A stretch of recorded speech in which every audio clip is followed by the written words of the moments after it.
सज्जनों ते बेलियो दुखी बंदे दी ना रात सकून च ना दिन सकून च। ते मियाँ साहब क्या खूब लिखते ने, रात पवे ते बेदरदानो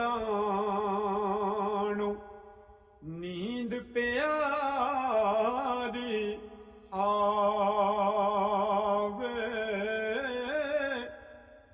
दर्द मंदानो तांग बिछड़े सजन दी सुत्यान जगावे।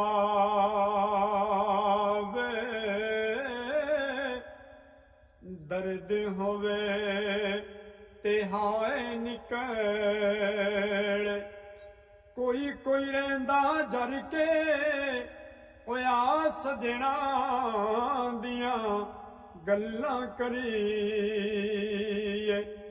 मुंह गैरा वल करके।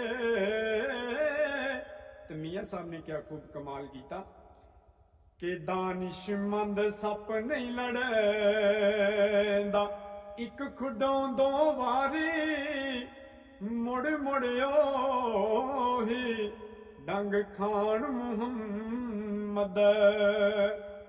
मत जिना दी मां